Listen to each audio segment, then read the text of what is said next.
Hello எல்லாருக்கும் வணக்கம். இன்னைக்கு தேர்ஸ்டே உஸ்டிஸ் கிச்சனில் என்ன லஞ்ச் ஸ்பெஷல்னு பார்க்கலாம் வாங்க. இன்னைக்கு வந்து தேர்ஸ்டே, ரெண்டாவது அமாவாசை. இன்னைக்கு மகாசுரத்தை எல்லாம் முடிஞ்சு இன்னைக்கு அமாவாசைனால இன்னைக்கு வந்து வடை பாயாசத்தில் தாங்க இன்னைக்கு நம்ம லஞ்ச் செஞ்சுருக்கோம். சிறுபருப்பு பாயாசம், சிறுபருப்பு போட்டு பாயாசம், அப்புறம் சுட சுட சாதம் ரெடி. அப்படி பிறகு சாம்பார்,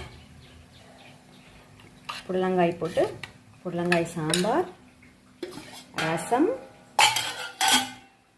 தயிர், காய் வந்து பார்த்திங்கன்னா வாழைக்காய் பொரியல், அப்புறம் பருப்பு வடை. இதுதான் இன்றைக்கு உண்டான லஞ்ச் ஸ்பெஷலுங்க. வாங்க எல்லோரும் சாப்பிட்லாம். ஹோம்மேட் முறையில் மசாலா மற்றும் தொக்கு வகைகள் செஞ்சு சேல்ஸ் பண்ணிகிட்ருக்கேன். அதை பற்றி டீட்டெயில்ஸ் தெரியணும் அப்படிங்கிறவங்க என்னுடைய வாட்ஸ்அப் நம்பருக்கு மெசேஜ் பண்ணுங்கள். உங்களுக்கு நான் எல்லா டீட்டெயில்ஸும் சொல்கிறேன். நன்றி.